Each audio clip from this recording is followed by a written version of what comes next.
வணக்கம். நம்ம எங்க போயிட்டு இருக்கோம்? அது சர்ப்ரைஸ். எங்க போயிட்டு இருக்கிறது சர்ப்ரைஸ். சர்ப்ரைஸ் எல்லாம் வேண்டாம். எங்க போறோம்னு சொல்லுங்க. எங்க போறோம்னா சரி நான் வேணா ஒரு க்ளூ தட்டா. இது ஒரு கோயம்புத்தூர்ல இருக்கிற ஒரு பிளேஸ். கோயம்புத்தூர்ல எத்தனையோ பிளேஸ் இருக்குது பாக்குறதுக்கு சுத்துறதுக்கெல்லாம். அதுல எங்க போற ஸ்பெசிபிக்கா சொல்லுங்க. ஸ்பெசிபிக்கா ஏதாவது சொல்றதா மரியாதையில ரொம்ப அதிகமா இருக்கு. என்ன பண்றது? வீடியோ ஆன் பண்ணா வேற மாதிரிங்க, வீடியோ ஆஃப் பண்ணா வேற மாதிரி. எங்க போறோம்னா வேணா இன்னொரு க்ளூ தர்றேன். இது வந்து ஒரு டெக்னாலஜி பிளஸ் ஒரு சயின்ஸ் சம்பந்தப்பட்ட ஒரு இடம். அங்கெல்லாம் நான் வர மாட்டேன். வேற எங்க கூட்டிட்டு போறேன்னு சொல்லி நான் வரேன். இல்லடி, அது நீ படிக்கலாம். அத படிப்பு சம்பந்தமா எனக்கு கூட்டிட்டு போக கூடாது. வந்து பாரு, பிடிக்கும் உனக்கு கண்டிப்பா. அப்படிங்கிற? ஆமாமா, கண்டிப்பா பிடிக்கும். எல்லாத்துக்கும் பிடிக்கும். பாப்பாங்களா அத? அது தெரியல அவங்க. எனக்கு இன்ட்ரெஸ்டிங்கா இருக்கு போய் பாக்குறதுக்கு, அதனால நான் கிளம்பி போய்கிட்டு உடனே கூப்பிட்டு போயிட்டு இருக்கேன். எடுத்து போடுவோம், பிடிச்சிருந்தா அவங்களும் பாக்கட்டும். சரி, ஓகே ஓகே. அது எந்த இடம்னு வந்து நீங்களும் பார்த்து தெரிஞ்சுக்கோங்க.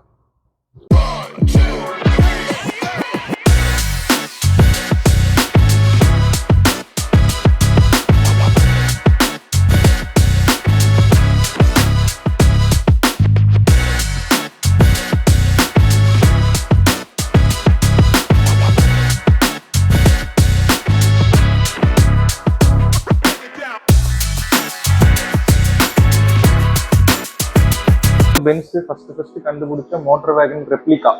அதுல உட்காந்துருக்கிறது வந்து பாத்தீங்கன்னா பென்ஸோட ஒய்ஃப் பாரதா, அந்த 2 பசங்க. அது பென்ஸுக்கே தெரியாம அந்த வண்டி எடுத்துட்டு கிட்டத்தட்ட ஒரு 106 கிலோமீட்டர் வந்து ஃபர்ஸ்ட் ஆட்டோமொபைல டிரைவ் பண்ண ஒரு லேடி இவங்க.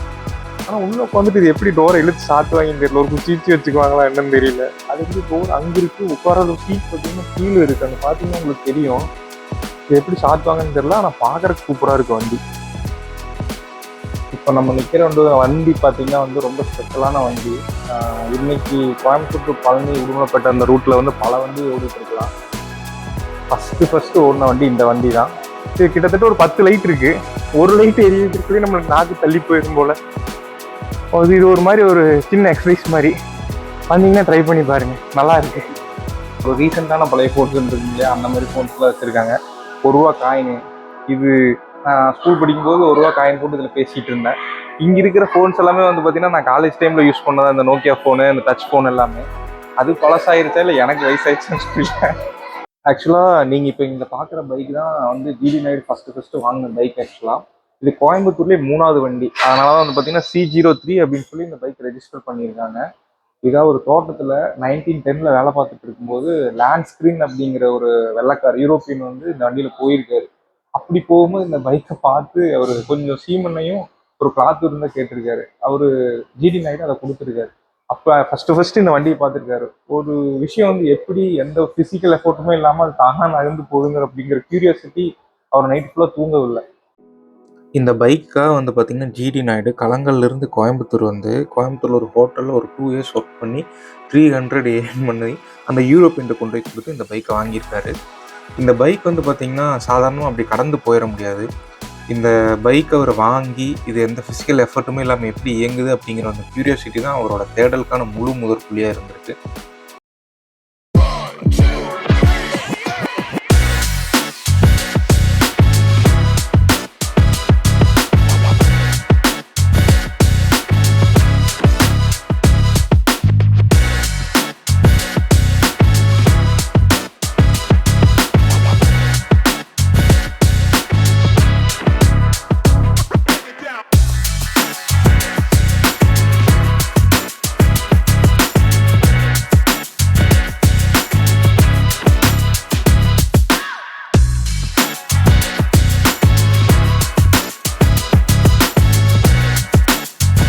இதுதான் வந்து பார்த்தீங்கன்னா பென்ஸ் ஃபர்ஸ்ட் கண்டுபிடிச்ச மோட்டார் வேகன் ரெப்ளிகா.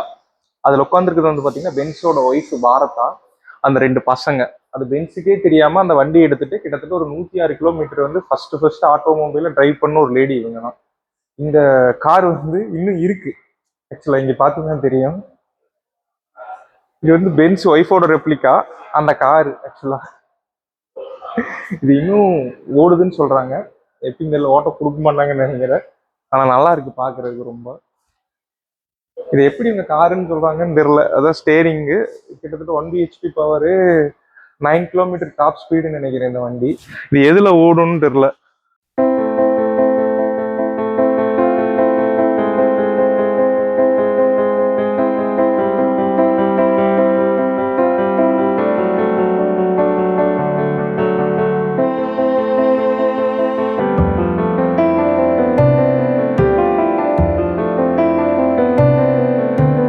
ஆக்சுவலாக இந்த கார் வந்து பார்த்தீங்கன்னா ஒரு விசித்திரமான கார், வித்தியாசமான கார். மோட்ரேட் கார் அப்படிங்கிற ஒரு கார், மோட்ரேட் கார்பரேஷனால 1947 கண்டுபிடிக்கப்பட்ட ஒரு காரு. பார்த்தீங்கன்னா கார் மாதிரி தெரியல எனக்கு, ஆட்டோவே விட மினி வெர்ஷன் மாதிரி தெரியுது. அது அவங்க ஓட்டுறது தான் பார்த்தீங்கன்னா இந்த வீடியோவில் டிஸ்பிளே பண்ணியிருக்காங்க. இந்த கார் ஓட்டுறது அங்கே பாருங்க. நீங்கள் பெட்ரூம் மாதிரி கூட்டு போகலாம் இந்த வண்டியை, எந்த பிரச்சனையும் கிடையாது.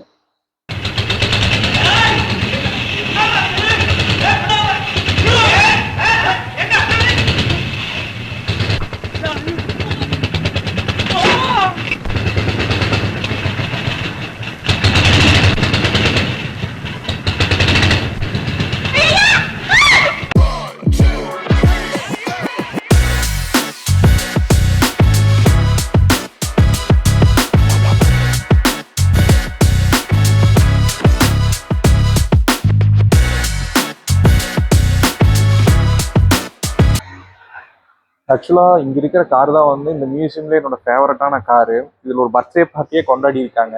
நீங்கள் ஒரு 90s கிட்ட இருந்தால் WWF, WWE எல்லாம் பார்த்தீங்கன்னா ஜேபின்னு ஒருத்தர் இருப்பார். அவர் இந்த காரெல்லாம் வந்து இறங்குவார். முன்னாடி கொம்பு வச்சிருக்கும். இவ்வளோ நீளமாக இருக்கு பாருங்க இந்த காரு. இதில் கிட்டத்தட்ட உள்ள ஒரு 10 பேர், முன்னாடி டிரைவர் சீட்டில் 2 பேர் உட்காரலாம். இந்த காரோட நேம் வந்து பார்த்தீங்கன்னா லெமோசின்.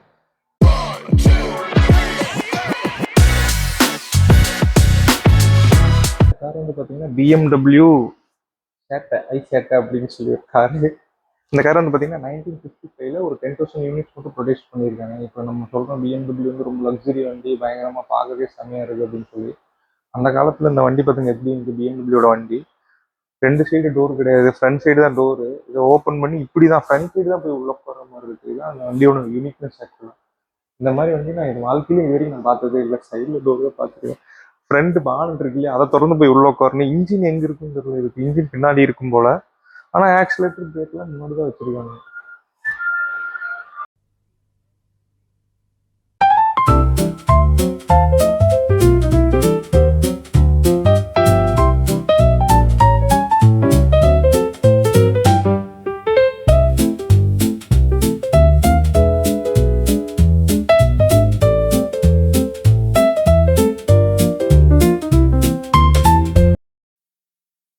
இந்த கார் தான் வந்து பார்த்தீங்கன்னா டொயோட்டா சீரா.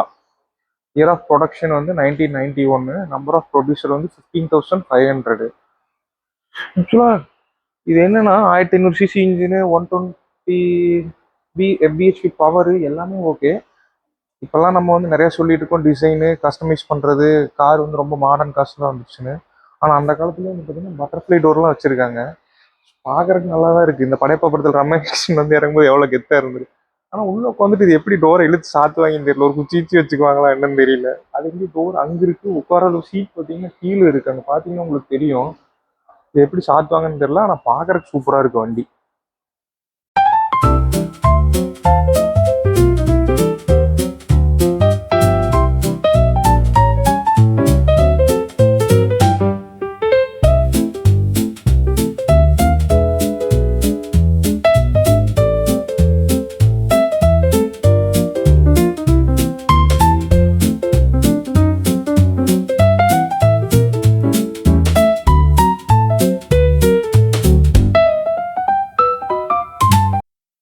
இப்போ நம்ம நிற்கிற வண்டி பார்த்தீங்கன்னா வந்து ரொம்ப ஸ்பெஷலான வண்டி.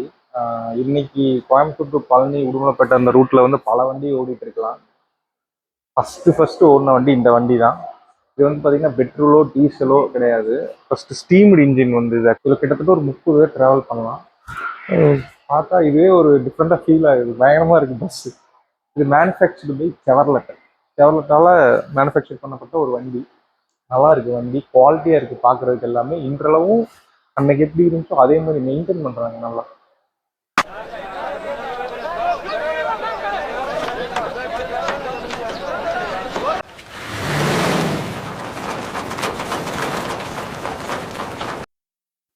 ஆக்சுவலாக என் பின்னாடி இருக்கிற வண்டி என்ன வண்டின்னு பார்த்தீங்கன்னா ஒரு கேரவன். யார் யூஸ் பண்ண கேரவன் வந்து பார்த்தீங்கன்னா பெரியார் யூஸ் பண்ண ஒரு கேரவன். பகுத்தறிவு பகலவன் அப்படின்னு சொல்லப்படுறவர் யூஸ் பண்ண ஒரு கேரவன் இது. இது வந்து யாரால ஒரு gift கொடுக்கப்பட்டதுன்னு வந்து பார்த்தீங்கன்னா எம்ஆர் ராதா இருக்காங்க இல்லையா, அவர் வந்து செவர்லெட்ல இருந்து இம்போர்ட் பண்ணி இந்த பஸ்ஸை சென்னையில் சிம்சன் அப்படின்ற நிறுவனத்தில் வந்து கொடுத்து கஸ்டமைஸ் பண்ணி அந்த கார் இவரோட 75th பர்த்டே கிஃப்ட் பண்ணியிருக்காரு பெரியாருக்கு. நடிகர் எம்ஆர் ராதா கிஃப்ட் பண்ண ஒரு வண்டி தான் இது. அதுக்கப்புறம் பெரியார் வந்து ஜிடி நாயுடுக்கு இது திரும்ப கிஃப்ட் பண்ணியிருக்காரு இந்த வண்டி. அன்னைக்கு எப்படி இருந்ததோ வண்டி இன்னைக்கும் அப்படியே தான் இருக்கு. உள்ள பாத்தீங்கன்னா நம்ம தலைவர் இப்போ யூஸ் பண்ணியிருக்காரு இல்லையா, போர்ஸ் அர்பானியா, அதை விட பயங்கரமா இருக்கு வண்டி. சூப்பரா இருக்கு வண்டி.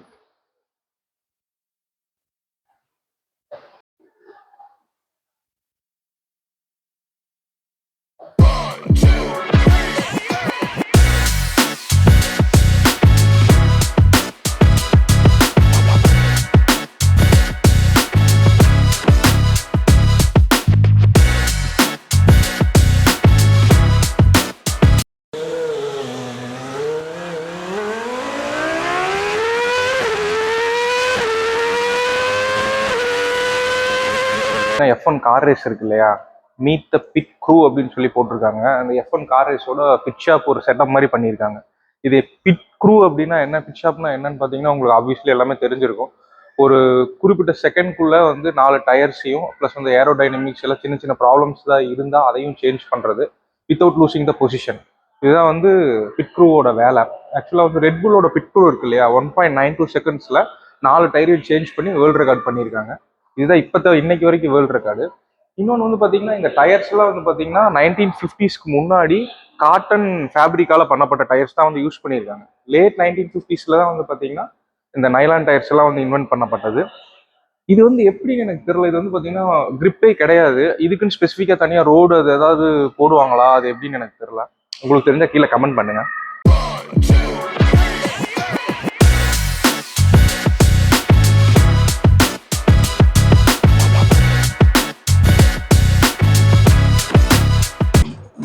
பல்ப் எங்க எரியுது? ஓ இதுதானா, எல்லாத்தையும் எரிய வைக்கணுமா?